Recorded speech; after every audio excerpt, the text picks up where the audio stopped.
Hey everybody, welcome back to 2 Pixels Off. This is Mike Janda coming at you live with my homeboy, Brad Hussey. Brad Hussey's here, coming at you from Canada. What did they call you in the locker room, man?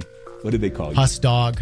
Huss Dog. They call me Janda The Man. Huss Dog. Janda Man. Janda Man. It's Janda Man and Huss Dog coming at you live from 2 Pixels Off Studios in Canada and the United States.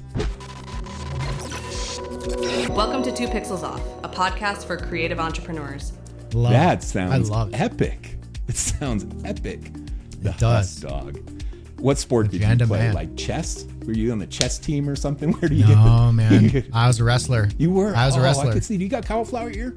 You got headphones on right now, but I made sure not to get it. I'd wear the ear protection because I was my wrestling coach had it, and I was like, I don't want to look like that. Yeah. And so I wore the ear protection. I got nice ears. I saw a TikTok the other day. I get fed some MMA stuff because I'll watch people get knocked out on social media. Same, actually. Yeah, I'm like, okay, let me see. They're like, check out the greatest knockout of all time. And this guy didn't even know it was coming. That's a hook for me, man. I'll be like, okay, you won 35 seconds of my time. Anyway, so I get fed that stuff. And one of these TikToks was like, how to create cauliflower ear. And they like had a piece of mat and they were like slamming it on his ear and stuff. Like he was trying to make cauliflower ear. I don't know if it's like a badge of honor or something, but I don't know. I hung out with a bunch of wrestlers in my high school years and several of them had cauliflower ear in a bad way. And anyway. It's not a good look. I mean, unless that's what you're going for. Man, it's a good look. If you want to freaking be MMA world champion, then UFC, that's a good look because that guy's a badge of honor in that way. Man. Yeah, you can punch him in the side of the head as hard as you want, and you're just hitting bone. Yeah, it's pretty good. Anyway. How are we going to tie that one in today's episode? No, we're on a massive tangent. Sorry, everybody, for not going right into value today, but Brad and I like to chat as well. And hopefully some of you get some value out of that, maybe a little entertainment or whatnot. All right, today we are going to be talking about buyer decision making and how you can win more projects by understanding the mindset that your client uses when they go to make a purchase decision. That's what we're going to be digging into. Why do people buy anything? Why do they buy anything? Now, I have a little pyramid of, let me count them, 1, 2, 3, 4, 5, 6. 6 different reasons that people use to make a purchase decision. 6 different variables that they weigh in a purchase decision. And on the bottom of this pyramid is variable number 1, and it is price. Some people are out there looking for the cheapest price no matter what, and they're not going to buy it if it's not the cheapest. These are the people who shop on the clearance rack inside the clearance store. Like they walk into the dollar store and the very first place they go is to the clearance bin of the dollar store where they can get something from 7 years ago for a dime. This is that kind of mindset. And there are clients out there that are like that. I don't recommend using price as the variable that differentiates you from your competitors. I don't want that to be the reason that they choose to buy from you. I want you to give your client better reasons to choose to spend more on you than choose the cheaper price. Now, some of those better reasons, Brad, you have some of this chart up. What is the next one up? Do you have that up on your screen? I do. Yeah, what's the next reason somebody would choose to buy from someone? The next level, they're looking to pay for convenience. So like they want a faster turnaround, or maybe they are in a similar geographic location and they want more access to, say, decision makers with less gatekeeping. So they want that convenience. Convenience.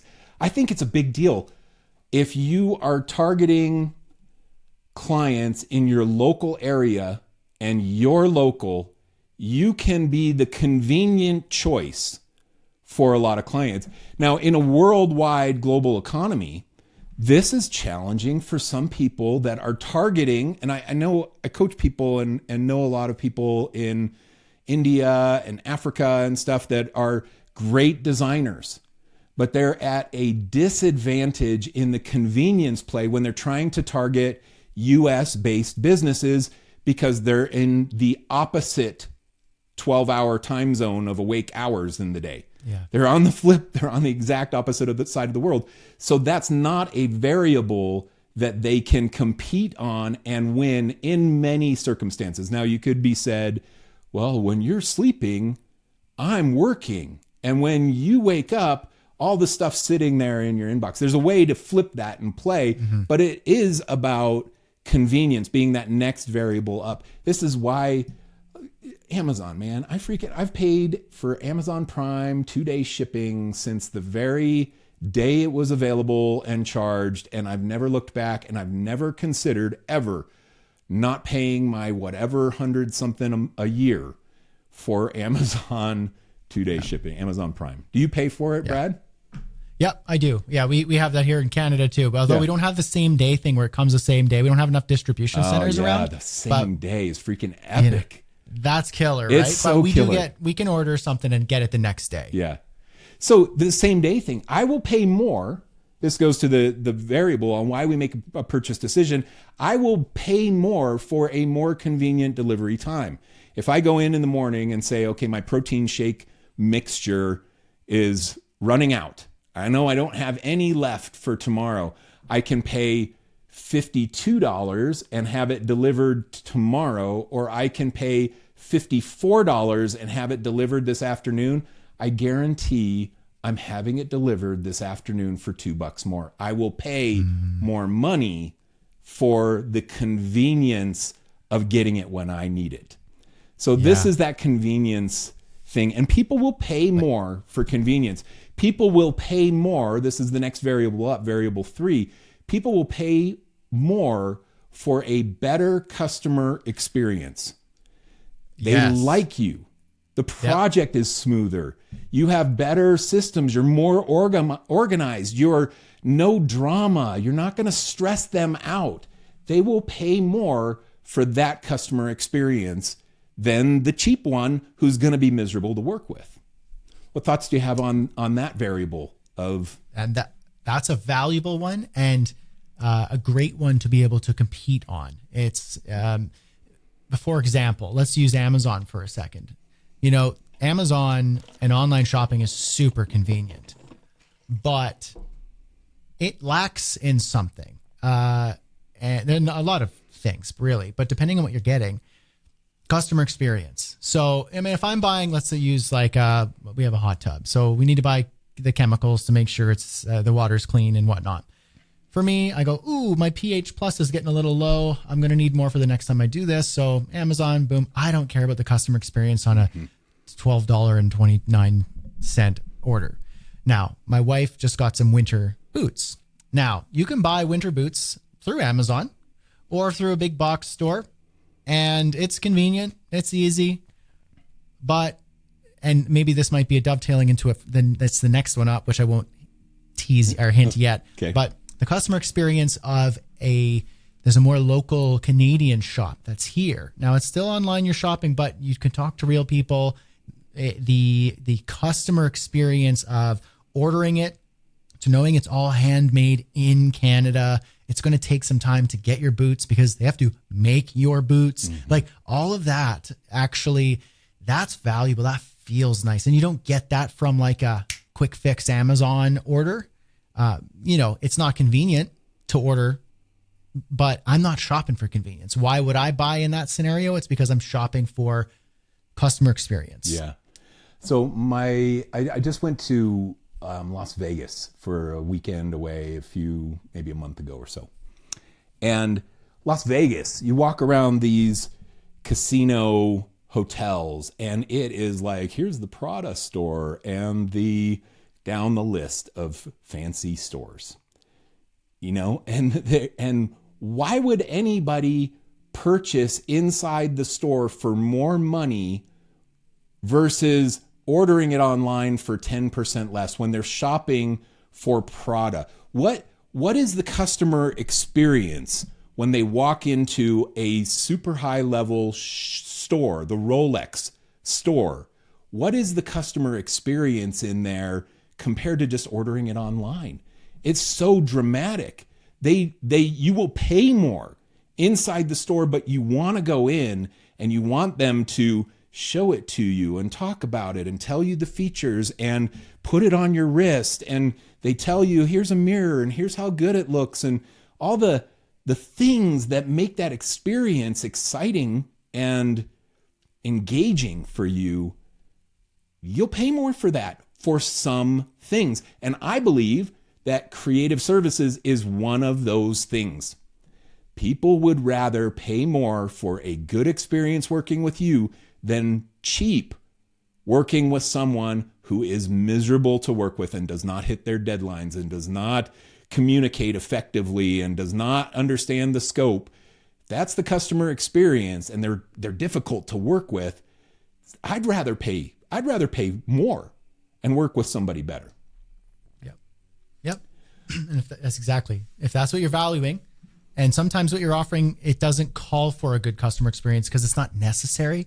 So our customer experience selling this little widget or this little tool, you're like, I don't care. It's not worth a lot and it only solves a small problem for me. It's nice, but I can get it anywhere. Mm-hmm. You're like, the customer experience doesn't necessarily matter there. Yeah. But let's say your competitors, you find out through talking to your customers that it's so deeply frustrating to engage in that business, engage in that industry.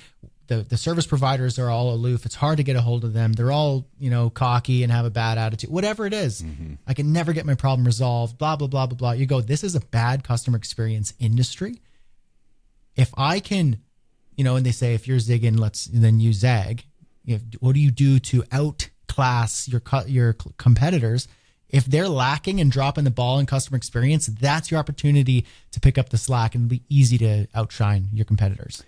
I see this in the construction industry. I've hired a lot of contractors and things over the years, remodels and basement finishing and things for properties I've owned, build outs of commercial spaces and things that I've done in the past. And there is such a dramatic difference between the low end contractor customer experience and the high end contractor customer experience.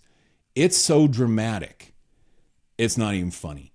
The high end experience where the timelines and milestones and you have a project plan and you see some blueprints and things, that's so much better of a customer experience compared to, I hired a really, really cheap company, couple dudes. I think they probably had just gotten out of jail or something. I mean, no offense to the people who've been in jail. We've all been arrested at some point in our lives. Those are other stories for a future date.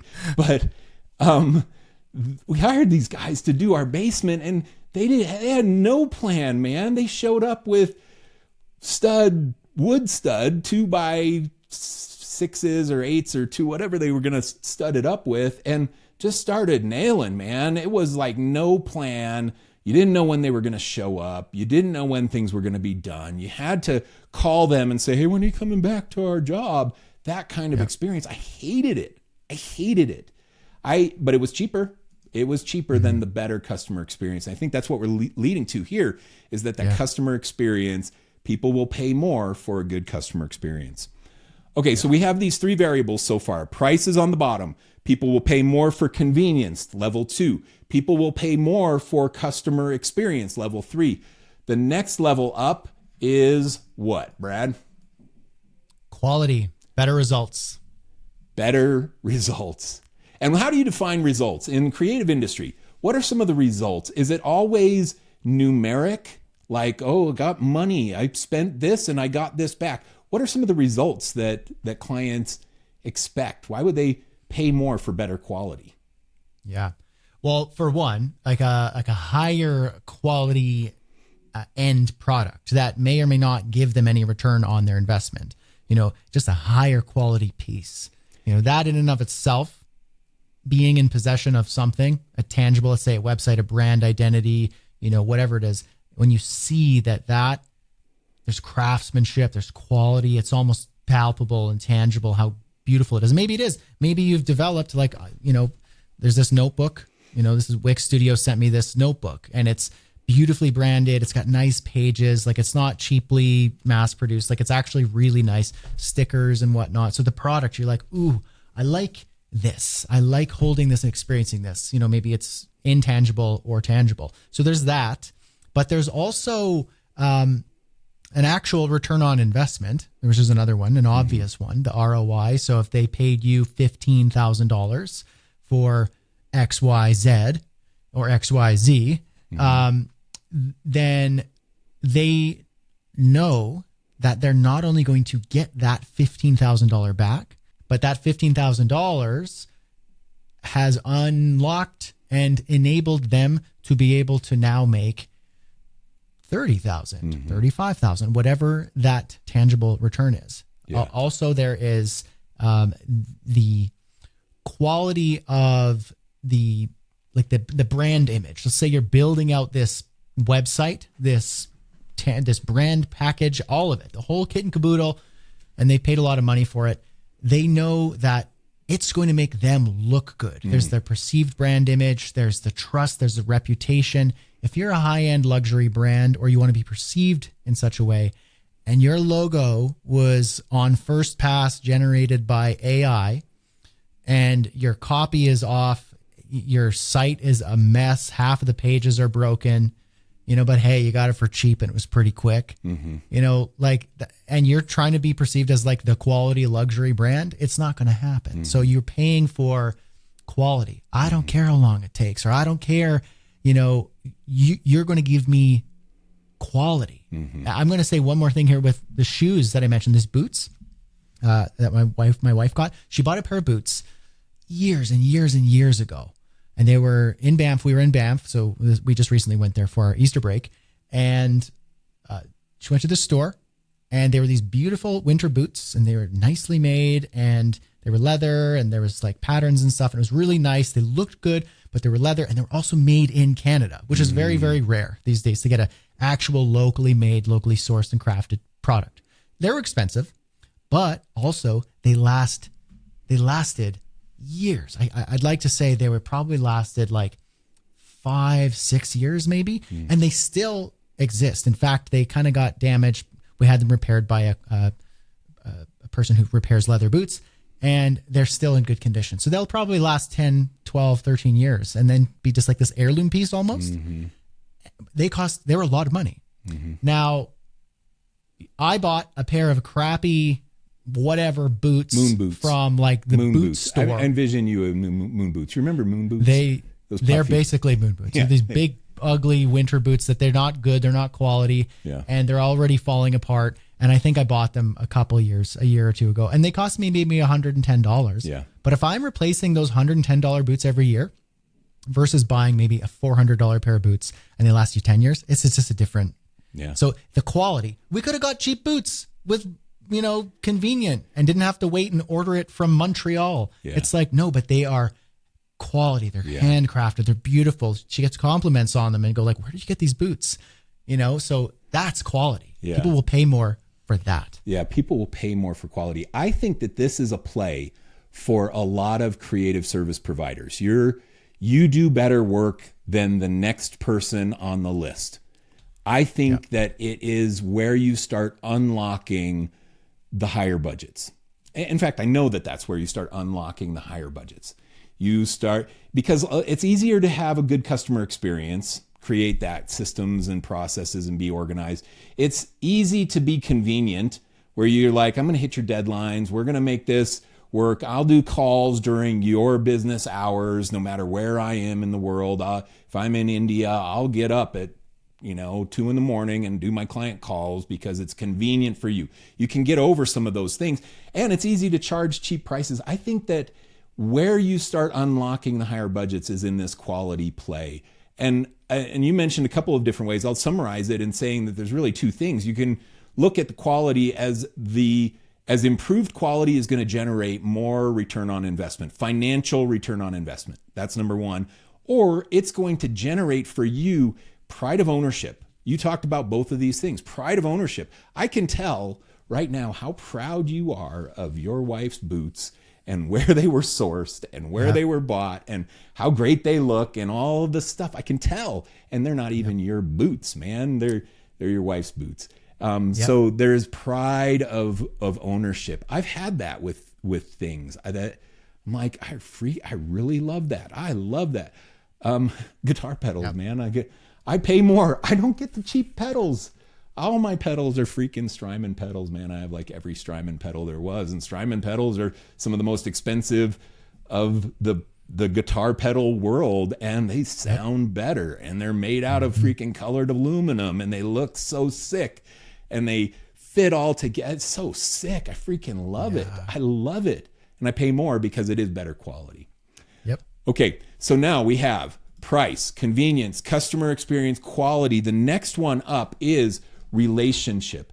People will pay more to work with you because they know you and they trust you. Brad, what's the longest run that you worked with a client? Like you had a client and they were your client consistently for X number of how much time? That would be, because I've had a few of them actually that have spanned a long time. I'd say in the peak of my freelancing, I had an agency who basically worked with me for, I would say, a good 5-year run where I would just get, I wouldn't even have to, they would just send me it and they say like, whatever it is, like there'd be an automatic approval of my price. It didn't matter because they were like, you're the guy. Like, and in fact, that agency evolved where the account managers I worked with, when they left that agency and they went to a new agency, I automatically was trusted by that new agency because that account manager was like, I work with Brad. That's it. Yep. And then it was just like, so that was like a gravy train that kept going. So 5-6 years on that one? 5-6 years. Yep. Okay. So if during that 5 or 6 year run, let's say year 3, I would have cold called that agency and said, hey, I heard you're working with Brad. Now I can do the same quality as Brad. I'm in your same time zone. I can charge the same as Brad. Use me instead. What is the chance that that agency would have parted ways with you and started working with me? Be very, very low. Very low. Very low. Like it was the same, man. And this is the relationship thing. And you mentioned something too. They didn't even care what the price was. They told you, just do it and just charge us what it's going to be. I had my clients, man. I had a few clients that would tell me the budget in the early days. I love this. I mentioned one in our last episode, but it was this website for Sony, and my person, I had the relationship there, and she said, how about 20 grand? And I was like, okay, that sounds good. I wouldn't have charged 20, but that's what it was and should have been, but I wasn't ready emotionally to do that. But I did because she told me the budget. I had another person, ABC Family, was a client they were like bankrolling my business for the first 5 years or so. Biggest client by far. And they would tell me the budget almost every time. Mike, we got 12 grand for this. Mike, we got 7 grand for this. We got 18. This is a bigger budget one. We got 18 grand for this. And I would just bid it back at the budget that they told me because my relationship was so good with the client that they trusted me implicitly and they wanted it to be a win-win situation. And Brad, if you would have called either of those clients in those days, there's zero chance you would have been able to beat me in relationship. Yeah. I think relationship is so highly esteemed in why people make purchase decisions for creative services that it's almost unbeatable. If you have the best relationship with the client, you're going to win in most cases. I believe it. I built my whole business on that. My whole agency was built on getting a client, building a rock solid relationship with them, getting them to trust me implicitly by running a good business and not freaking gouging them everywhere I could, and having them come back for more and more and more. I built my whole business on that model right there. Relationship. Yep. 100%. And people will, because of that brand loyalty, it can also even lead them to making bad buying decisions by sticking with a company or a brand, even though it's no longer worth it for them. So that's how tied people will be to that relationship, even if it's like a bad one. Yeah. Yep.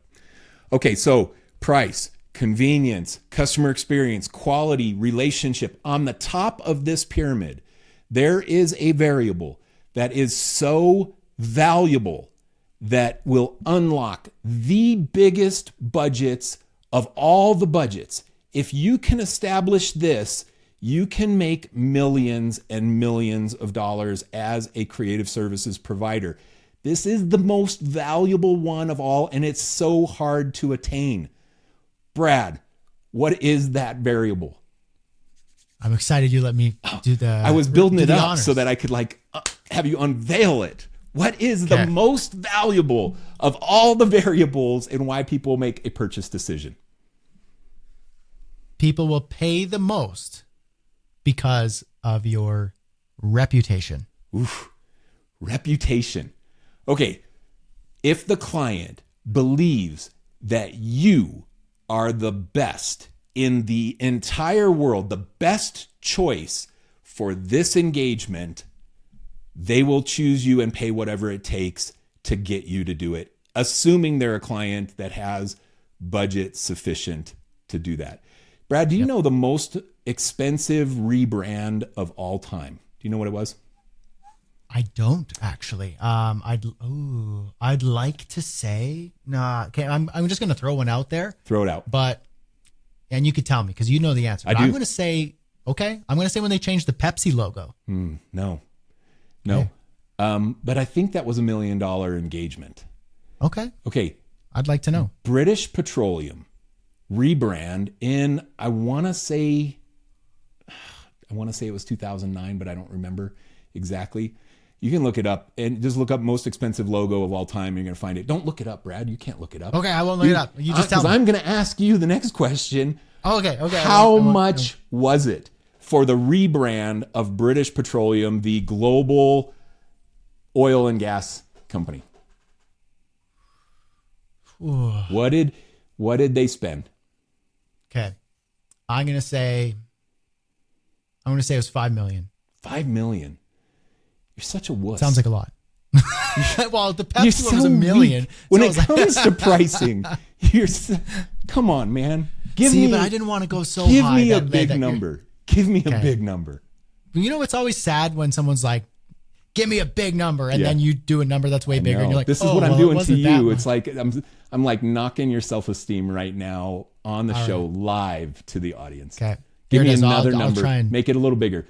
Most expensive rebrand of all time, British Petroleum. Brad says 5 million. 5 million sucks, man. 5 million sucks. Give me a real number. Right. Give me a real number. You don't blame me if I blow this one out of the water. It. We'll see what happens. I'm going to say it was 100. 100 million. Are you kidding? Yeah. No. You think that somebody could charge $100 million for a rebrand? I don't know who could do that, but I mean, you told me to go high, so I went really high. Okay. That's not high enough. What? Give me one more number. This is your last chance. And if you do not get this even close, you're off the show. We're going to find a new pixel. Okay. The pressure is on. This pixel's got some pressure. This pixel is pressure. Okay. Don't look it up. I see you looking at your computer screen. I'll put my hands here. Okay. My hands are up. No, I'm not typing. I'm using AI and eye tracking to Google for me. I'm just joking. You got AI goggles. Okay. I'm going to say this was, what did I say? The last one was 100 million? 100 million. And that was Wuss City. That was Wuss. Yeah. Okay. I'm going to say this was $750 million, 750 million. Okay. Now you're getting ridiculous. Good. It wasn't $1 billion. No.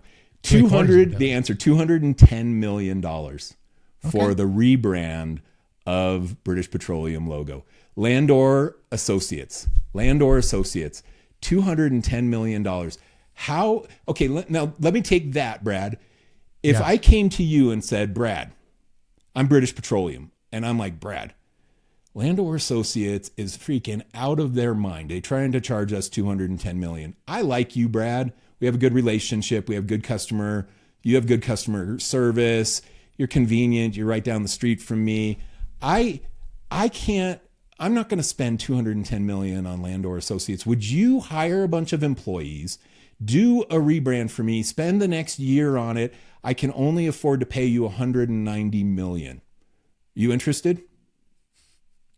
I could tell you right now, I'd find a way pretty damn quick. Yeah. To make that happen, to assemble the right. I now have the resources to say, give me the best designers. Let's assemble the best team and let's make that happen. Yeah. So do you think that happened? Do you think that there was a bidding war and somebody pitched British Petroleum logo or identity for $300 million and they chose the low bid, $210 million from Landor Associates? Do you think, like, what do you think the experience was, the shopping experience? Why did Landor land that for $210 million? How in the world could they have done it? I'm going to go out on a limb here and just say that they weren't interested in price shopping. They weren't even in the market for that. They just simply said, these are the people we work with, and only these are the people we work with, and I don't care. Yeah. And then because of that reputation and that deep connection, they'd pay whatever it took. Yeah. How many designers in the world do you think could have done a comparable job to the redesign of that identity? How many other agencies do you think there are that could have possibly at all even come close to the level of quality of the British Petroleum identity design? Now, the level of quality and deliverables, or just like what the logo looked like? All of it. Like the whole deliverable, like the package, the brand package at the end. How many people could have done it? Like if quality was the decider, how many do you think that there was anybody else in the world as capable of designing it as Landor Associates? You know, I think it's like, we're not talking about like some of those Olympic athletes where you're like, these people are like freaks of nature. Like there's no way that most people can get even close to that. I think in this case, yes, their quality was probably top tier, world class. I would not doubt that. They probably crossed every T, dotted every I, and everything had an explanation and a reason and an essence behind it. I'm certain of that. But as far as what the actual quality of the deliverables and the actual outcome, and then at the end of the day, the logo and the letterhead looked like, I'd say that there's a good number of decent agencies and freelancers worth their salt who could have reproduced something close to it, if not the same thing, which tells me that, you know, like they're not just buying the quality here. That's a given. They're not going to pay $210 million for crap. They're getting the best. But a lot of people can kind of reproduce what looks like the best. Mm-hmm. But that's not what they were buying. Am I getting this? Yeah, it's smack on. It is the point I'm trying to make, is that there are thousands and thousands and thousands of creative people out there in the world that can do the quality, that could have hit the timeline, that could have given a good customer experience, that maybe even had a relationship with someone on the inside of British Petroleum and could have done it way cheaper, but they were not chosen. The reason they were not chosen is that somewhere, someone inside of the decision-making of British Petroleum wanted Landor Associates to be the agency that had the stamp on that logo. Yeah. That's what I believe. And I don't know that firsthand or anything. I'm just making some assumptions there. But if we look at this hierarchy of why people buy, you cannot unlock the $200 million identity design world without having reputation. It is the sweet spot. By the way, I was pulling up some things while you were talking, and the Pepsi logo was $1 million, by the way, the Pepsi rebrand. I think you said that. There it is. So you're back on the show. Congratulations. Yeah. your pixel I'm is back on the show. Your I made pixel is reinstated. My pixel has been placed back on the so screen. Good. It's not off anymore. Okay. Love it. So so the point that I'm making here is that we need to understand the variables that are at play when someone is making a decision about buying from us. We have to understand these variables. Now, if we go into a competitive bidding situation and we understand these variables, and let's just take Brad versus Mike. Let's just do this as an example. Brad, okay. I have these up on my screen right now, the 5 variables that we have: price, convenience, customer experience, quality, relationship, reputation. Brad, I know that you're going to do great quality, and I'm going to do great quality. I know you're a great designer. I know that I can design good enough to satisfy the needs of the client.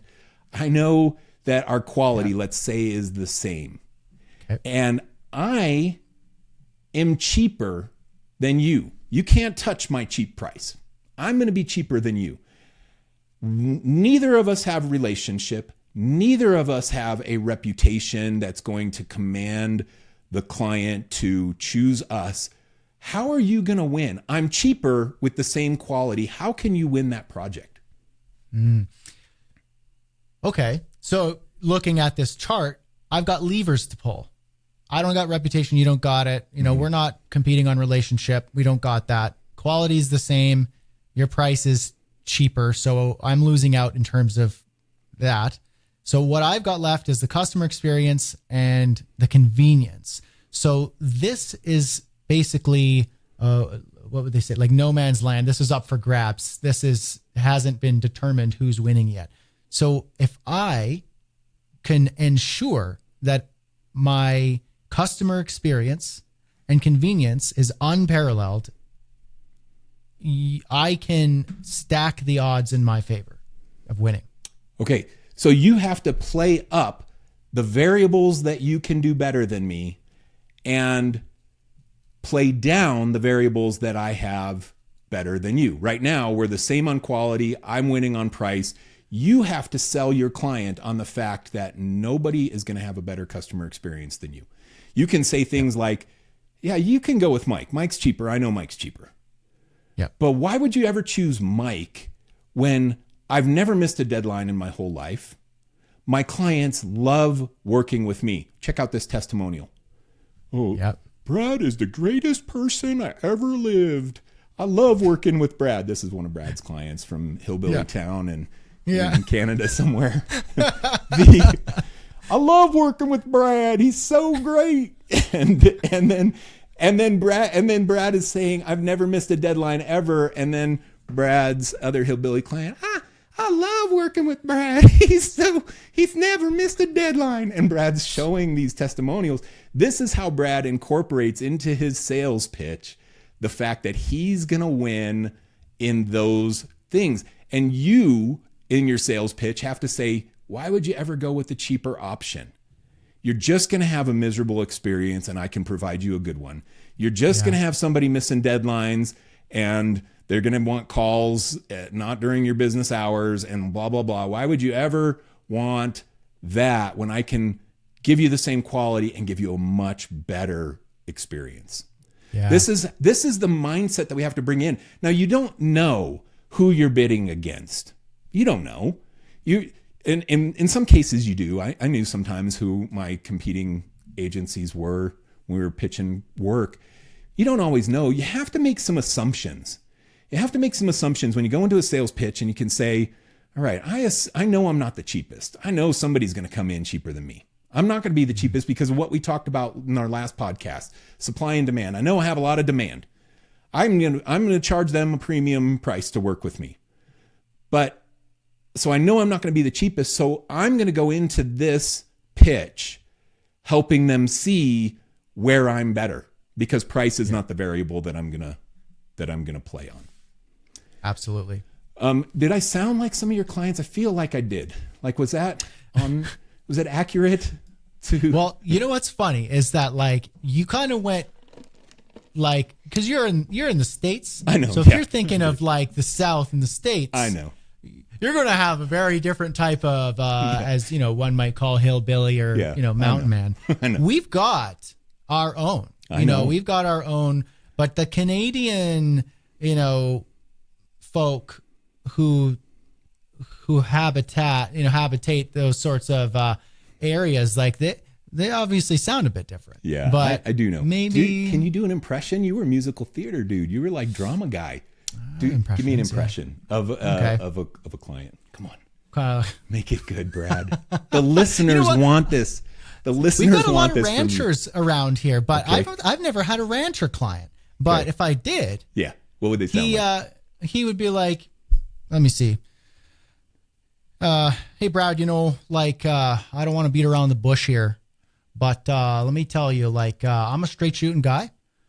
And I'm not. You're not going to pull the wool over my eyes. I worked with a few you creatives, and I don't know if I trust you. But you know what? You seem like a good guy. You seem like you got your head on straight.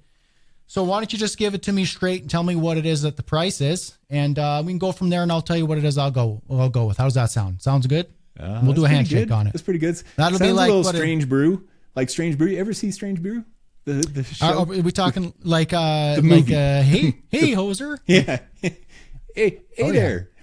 Hey, hoser. That's like 100% like a caricature version of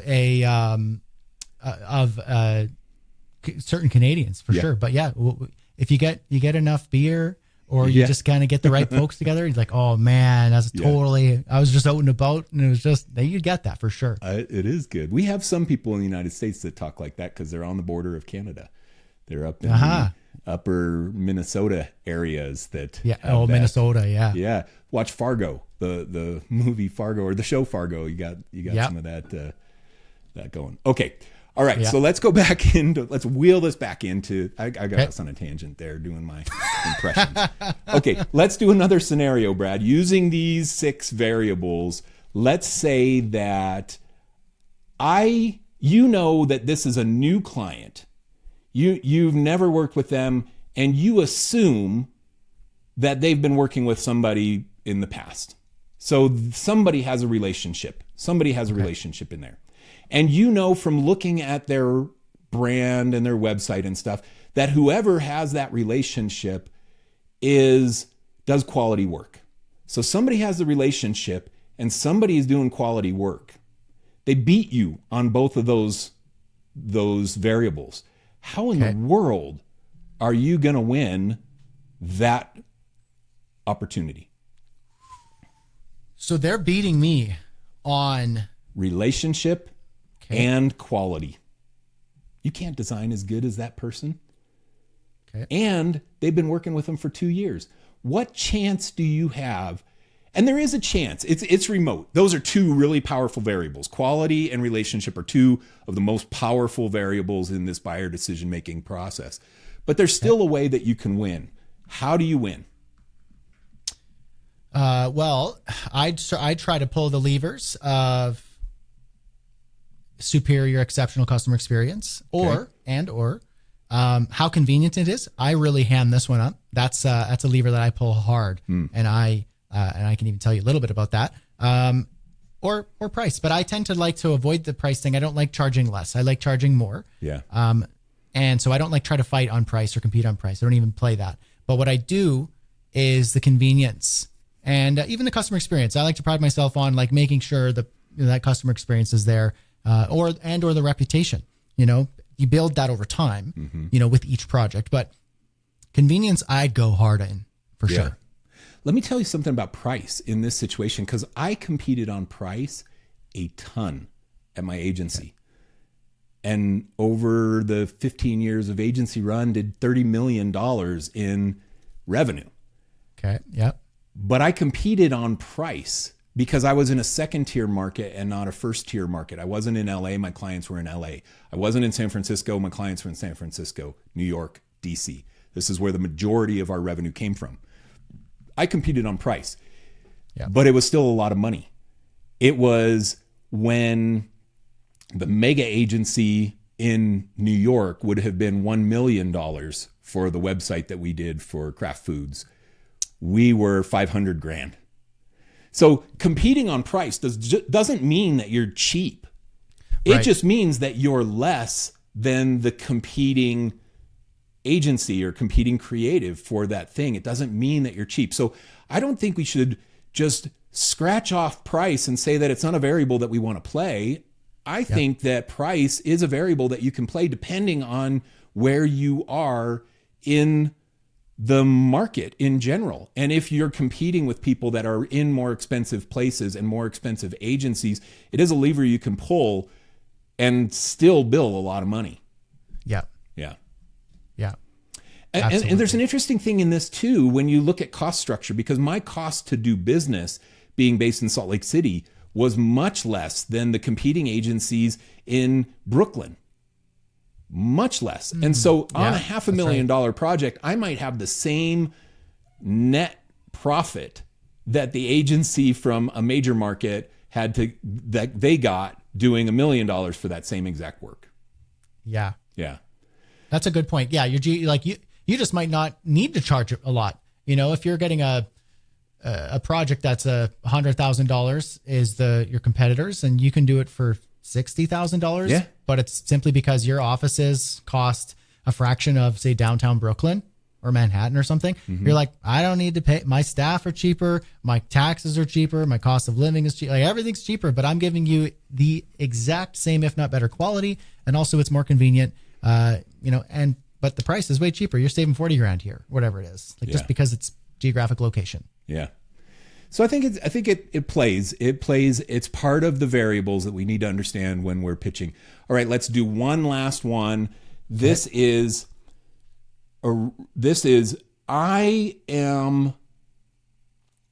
me pick an admired agent. I always loved RGA. I love the agency RGA. Mm-hmm. I don't know what it's just so good. I love their story too. If you don't know the agency RGA, and shout out to anybody from RGA listening to this, I love your freaking agency, and I love the history of your agency. It was started doing freaking movie titles and stuff, like the Superman 1 movie titles where they swoop in and all that stuff back in like the 70s. So sick. Sick. But they pivoted, and they also did like the Nike Run little pod that goes in your shoe to track your steps and your run and all that stuff. They did those kinds of digital media projects and stuff too. So they pivoted over time a few different times, and I love to see an agency with longevity that pivoted multiple times. Okay, so let's just say RGA has this great reputation. They got a great reputation. And Brad, you know, it's hard to beat reputation.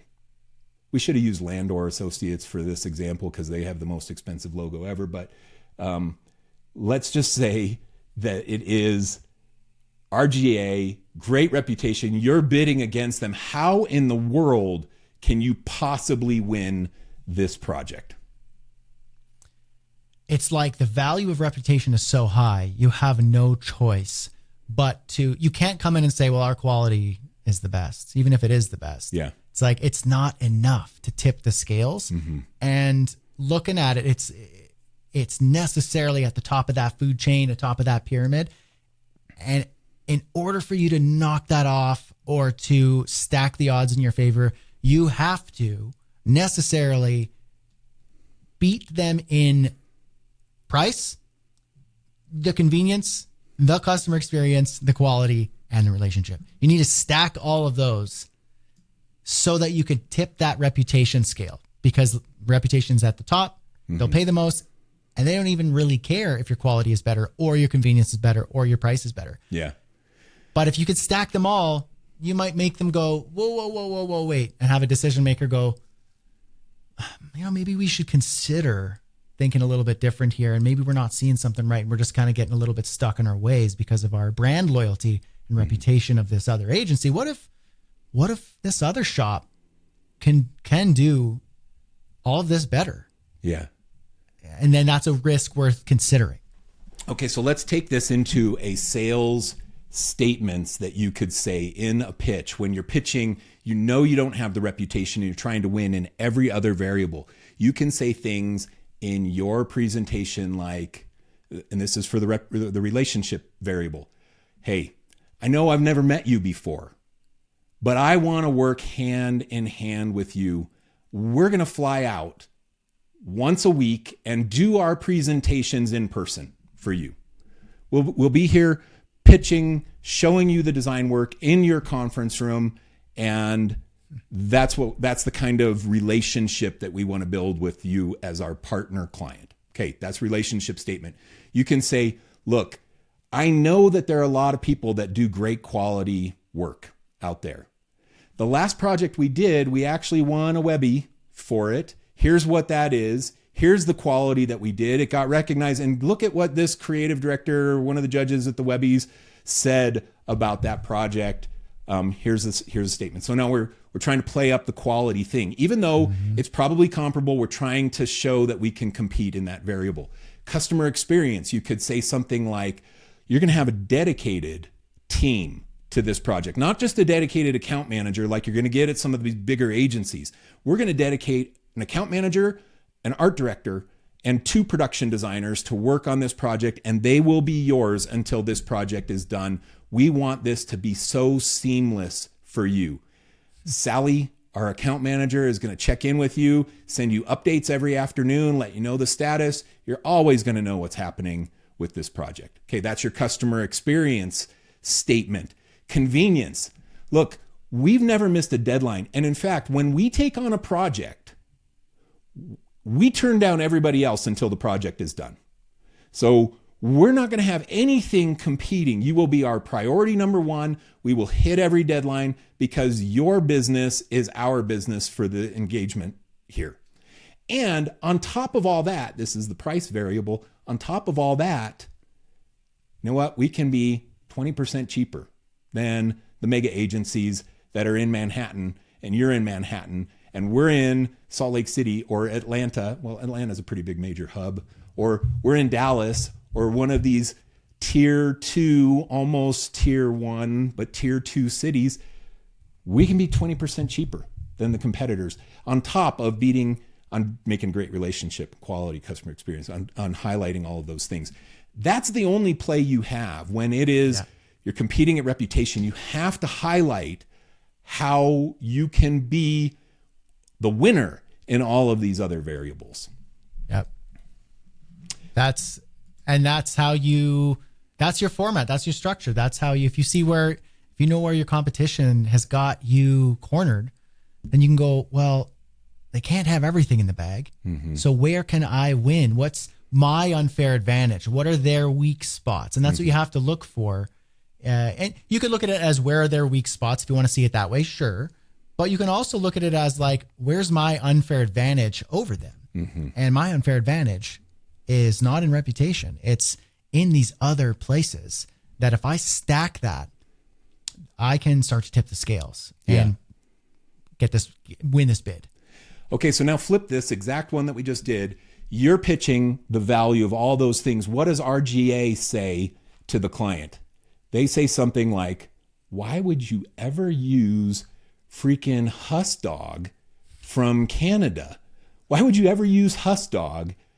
Yeah, they're going to fly out and do all that stuff, but they do not have the brand reputation that we do. When we do work for our clients, it means something. We get written up in Ad Age magazine or Ad Age. There'll be an article online. We're going to win awards because whenever we submit for an award, people take notice because we are RGA.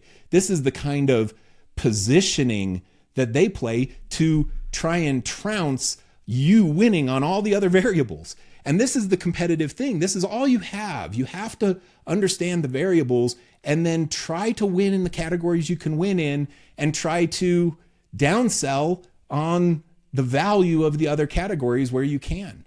That's how it works. And I think what I wanted to get out of this episode was helping people understand that you can go into any of these pitches. And if you understand these 6 variables, there is a card for you to play in this game. You just got to understand your position in the market and in the pitch and who they might be pitching against you, who it might be. You make some assumptions. There's no question you make some assumptions, but I think that there's a way to win, and you have to understand these variables to make that happen.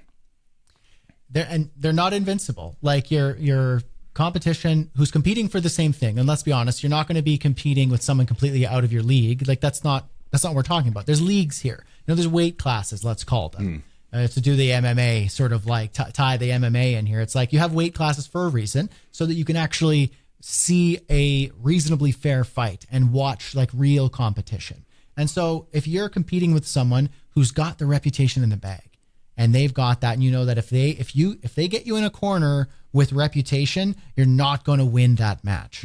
But they got weak points. And if you know you've got some unfair advantages that you can, some cards to pull, some techniques and strategies that you can kind of throw in there, you can start to level that playing field, maybe even tip the scales. And that's where, if you have those, if you can almost memorize those levers and also their priority, where price is at the bottom and reputation is at the top. And if you can almost understand them and memorize them, you can almost just be going into any of those, let's call them matches, where you're trying to win a deal.